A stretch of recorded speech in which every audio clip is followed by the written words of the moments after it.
berlatar pada tahun 2008 di Vietnam. Cerita diawali dengan memperlihatkan seorang pemuda asal Korea bernama Choi. Saat ini ia sedang melakukan survei ke sebuah lahan kosong bersama seorang sales properti bernama Jang Hun. Dan karena lahan yang ditawarkan cukup strategis untuk membangun resort pun membuat Choi tertarik untuk membelinya. 줄 내려고 뭐든 다 할 거야?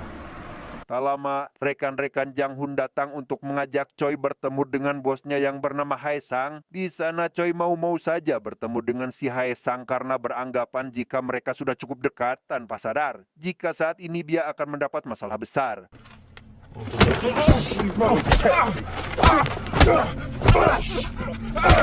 Entah bagaimana nasib Choi ke depannya, saat ini kita akan bertemu lagi dengan jagoan kita semua, siapa lagi kalau bukan Ma Dong-suk. Terlihat ia baru tiba di depan sebuah toko yang sedang terjadi kerusuhan, masuk ke dalam toko melalui jalur belakang demi mengamankan seorang pasien rumah sakit jiwa yang menjadi penyebab kerusuhan.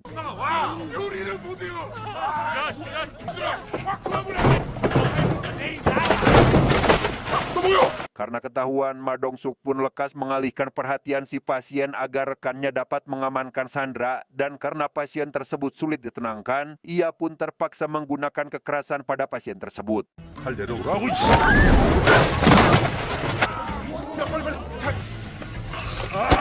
아이씨.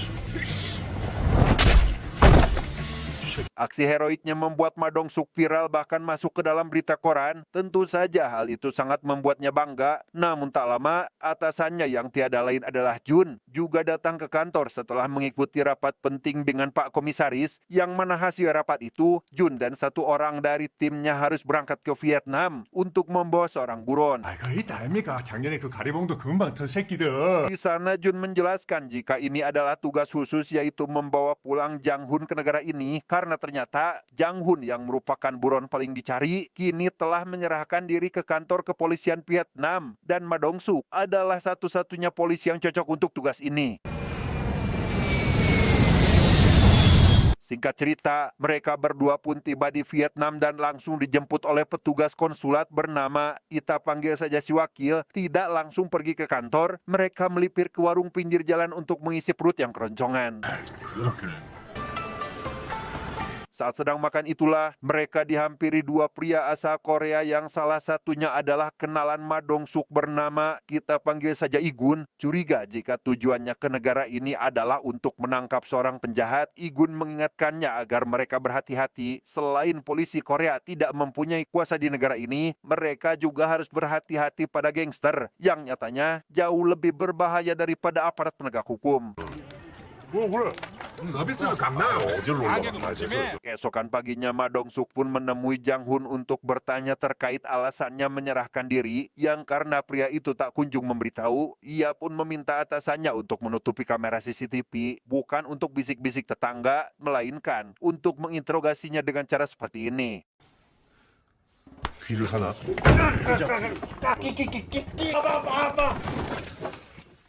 Alhasil, Jang Hun pun mau buka suara dan memberitahukan alasannya menyerahkan diri, yaitu telah meniduri pacar rekannya sesama penjahat, yang karena perbuatannya telah terbongkar, ia pun jadi khawatir, takut jika rekannya itu akan datang untuk menghabisinya. 좀도 난다는 얘기죠.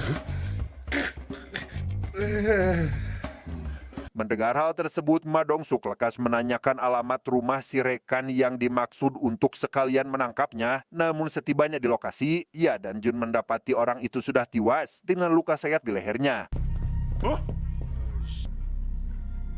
이거 살인 사건이다. Kematian si rekan membuat Ma Dong-suk kembali menginterogasi Jang Hun terkait apa yang sebenarnya terjadi. Di sana Jang Hun jujur terkait alasannya kenapa menyerahkan diri, bukan karena dosanya sebagai pebinor, melainkan sebuah aksi penculikan dan pembunuhan yang ia lakukan bersama Hae Sang. 재욱이가 집에 돈이 많아요. 어린 놈인데 싸갈 도 Dari dua sahabat yang ikut penculikan, hanya Jang Hunlah satu-satunya orang yang Hae Sang biarkan hidup. Takut jika bernasib sama dengan kedua sahabatnya, mau tidak mau Jang Hun harus menuruti perintahnya.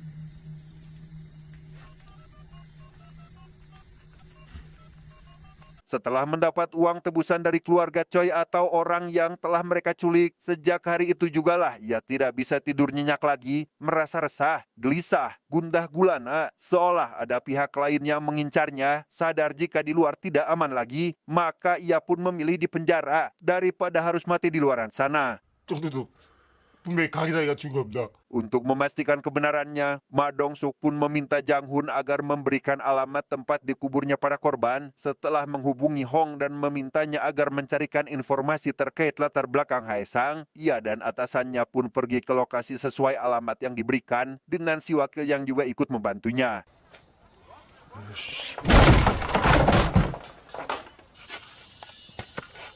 Setelah cukup lama melakukan penggalian, Ma Dong-suk CS menemukan 4 kantong berisi jasad dan langsung memanggil pihak berwenang untuk mengevakuasi jasad tersebut. Ia juga menghubungi Igun untuk bertanya perihal Hae Sang, barangkali Igun mengenalnya, yang ternyata berdasarkan sepengetahuan Igun, sosok Hae Sang ini sedang diincar oleh sekelompok preman lokal. 또 맞추자 호텔. 왜? 아이, 헐류 인포케이션. 아이, 호텔의 경찰이 있어도 총 꺼낸다고. 총 꺼내자.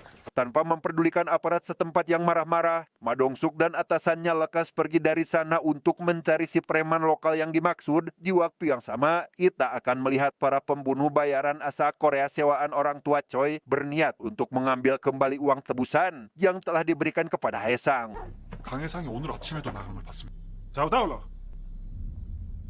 Berkat bantuan salah satu anak buah si preman lokal, para pembunuh bayaran itu pun berhasil menemukan uang yang selama ini dicari. Tak lama setelah beberapa anggota dikirim untuk mengembalikannya, Hae Sang dan satu anak buahnya yang baru tiba di lokasi pun tak sengaja melihat ada kuntung pelem yang masih menyala sehingga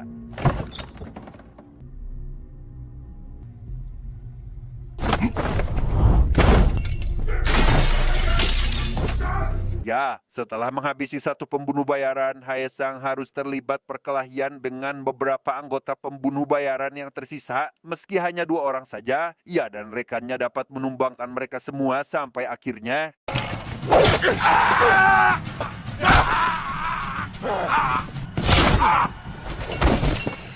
dengan fakta bahwa uangnya telah diambil, Hae Sang lekas menghubungi orang yang telah mengirimkan para pembunuh bayaran tersebut. Tiada lain adalah Baek atau ayah dari si Choi. Di sana ia mengancam akan pergi ke Korea dengan maksud untuk menghabisi keluarga Baek jika uangnya tidak dikembalikan.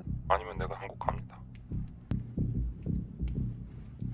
Sementara itu, Ma Dong-suk dan atasannya yang baru tiba di markas preman lokal pun langsung menginterogasi salah satu anggota terkait di mana keberadaan bosnya, yang karena si anggota malah melawan, ia pun terpaksa memberinya sedikit pelajaran. 어딜 가?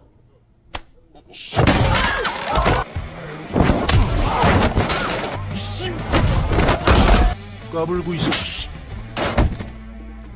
Di tengah pelajaran yang sedang berlangsung, si ketua preman akhirnya muncul dan sekonyong-konyong mengarahkan senjatanya tepat wajah Ma Dong-suk. Yang hal itu tentu saja ia lakukan untuk membuat si Ma Dong-suk ini takut, tetapi 새끼 이거 진짜 총이네. 이 개새끼가 사람을 죽이려고. 일로 와. 이 개새끼야 확 죽게. setelah mendapat informasi terkait Baek yang mengirim para pembunuh bayaran dari si preman, Ma Dong-suk dan atasannya langsung pergi menuju rumah Hae Sang. Namun setibanya di sana, mereka malah dikejutkan dengan sisa kekacauan dan tumpukan paspor milik para korban penculikan yang di tengah keterkejutan tersebut tiba-tiba 찾았다 최영기.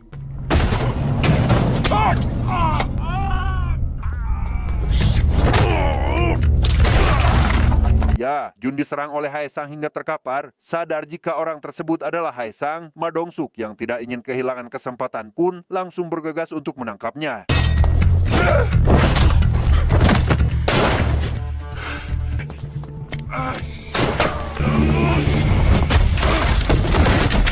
Dengan bantuan rekannya, Hae Sang akhirnya berhasil lolos dari cengkeraman Ma Dong-suk, di mana Ma Dong-suk sendiri langsung membawa Jun ke rumah sakit agar dia segera mendapat perawatan.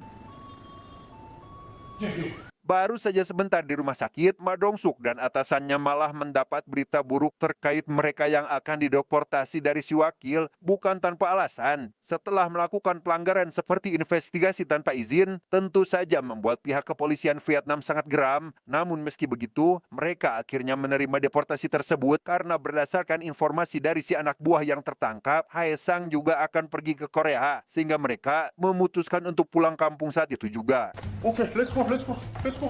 강에서 한국 가서 최춘백 만나러. 가.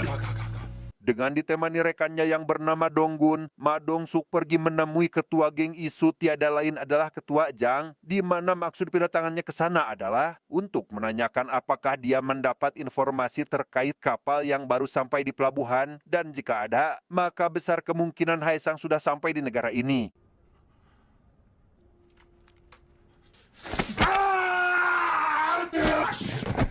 Berdasarkan informasi dari kenalannya yang dijuluki si Mata Satu, Jang menjelaskan jika kemarin memang ada kapal asing baru saja berlabuh. Entah ada Hae Sangnya atau tidak, Ma Dong-suk dengan cepat langsung memeriksa rekaman CCTV di pelabuhan untuk memastikan apakah Hae Sang sudah sampai atau belum. 이놈 수상한데요? 차 바퀴를 뒤지는데? 형님 여기 찾은 것 같은데요?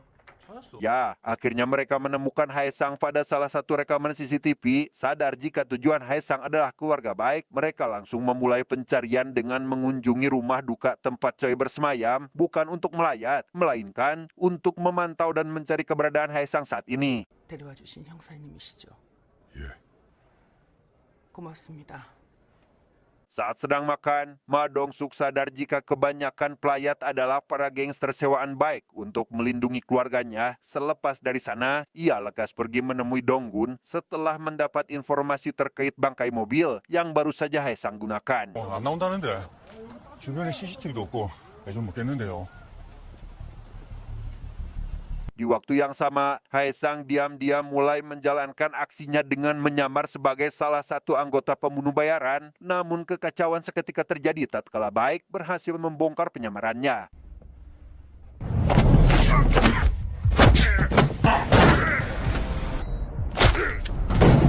Tidak sendiri, Hae Sang rupanya pergi ke Korea bersama dua orang rekannya. Di sana mereka membagi tugas dengan Hae Sang menghadapi para pengawal dari dalam, sedangkan dua sisanya sudah berhasil mengalahkan para pengawal dari luar.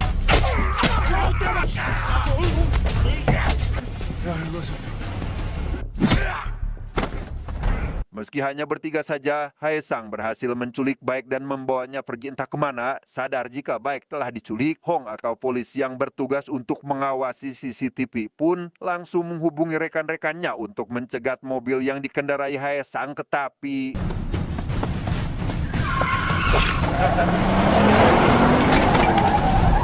Ya, Hae Sang berhasil lolos dan membawa Baik pergi entah kemana. Beberapa hari sejak kejadian itu, Yuli alias istri Baik pun pergi menemui Ma Dong-suk CS untuk menunjukkan kiriman video dari Hae Sang berisi penganiayaan terhadap suaminya dan memohon pada Ma Dong-suk agar segera menyelesaikan masalah ini. Tak lama, Yuli dihubungi oleh Hae Sang yang memintanya agar segera memberi uang tebusan, yang karena Yuli ingin memastikan dulu apakah Baik masih hidup atau tidak, ia pun mengajukan kesepakatan pada Hae Sang untuk melakukan pertukaran secara langsung.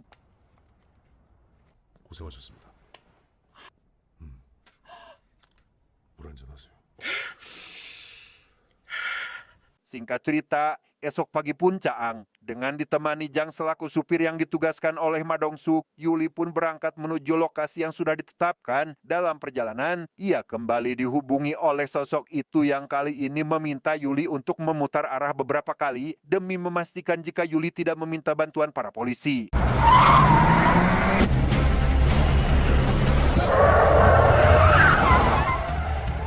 Sementara Ma Dong-suk dan rekan-rekannya sibuk mengatasi masalah itu, Donggun sendiri kini sudah sampai di lokasi ketemuan dengan maksud untuk mencari keberadaan Baik. Yang tepat setelah Baik berhasil ditemukan, Hae Sang malah menyadari kedatangannya sehingga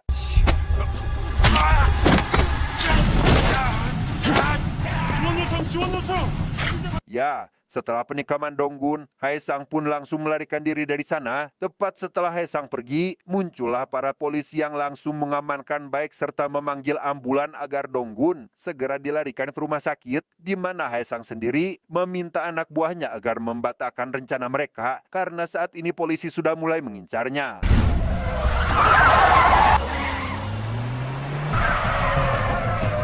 Takut jika Haesang berkhianat dengan akan membawa semua uang tebusan, kedua anak buahnya memilih untuk mengkhianati Haesang lebih dulu, berlokasi di parkiran setelah aksi kejar-kejaran dengan mobil Yuli. Mereka akan membagi tugas yaitu mengejar Yuli dan satunya lagi akan mengurus uang tebusan yang saat ini dibawa oleh Jang bersamanya.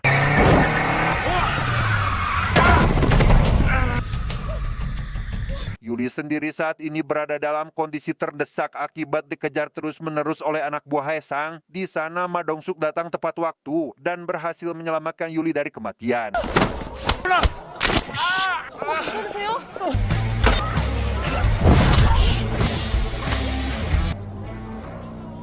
Setelah kedua anak buah Haesang berhasil ditangkap, kini tinggal Haesang sendiri yang masih menjadi PR kepolisian, sehingga Ma Dong sukses mengerahkan awak media untuk menyebarkan wajah si Haesang, termasuk ketua Jang, yang saat ini membawa kabur uang milik Yuli.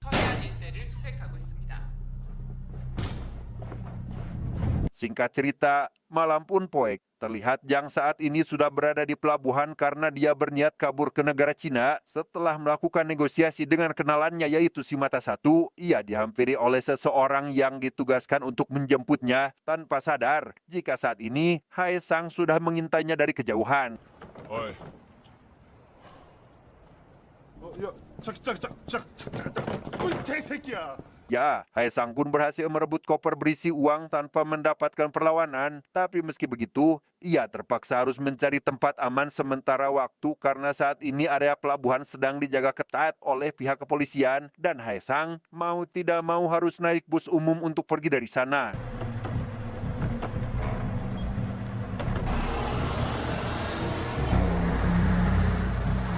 Tanpa Haesang sadari, rupanya ia sudah masuk jebakan Ma Dong-suk yang sudah tahu di mana ia berada. Seperti yang saat ini Ma Dong-suk lakukan, yaitu menutup akses jalan, menghentikan mobil bus yang dinaiki Haesang, meminta semua penumpang untuk turun, kemudian masuk ke dalam bus untuk menghajar Haesang di dalam sana.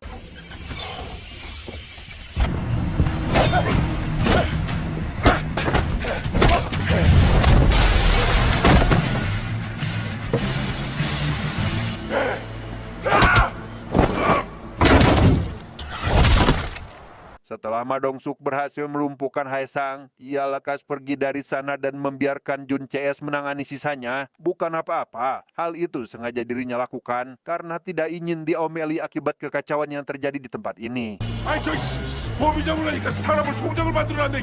이거를 야 이씨, 막ak 너 이씨. Terakhir, kita akan diperlihatkan dengan rasa frustasi yang dialami oleh ketua Jang akibat gagal membawa kabur koper berisi uang. Ia yang sebenarnya bisa saja mengambil koper itu terpaksa harus mengurungkan niatnya tersebut karena takut dengan ancaman Ma Dong-suk yang akan memburunya kemanapun ia pergi. 야 장이수, 좋아, 가위 아이구나.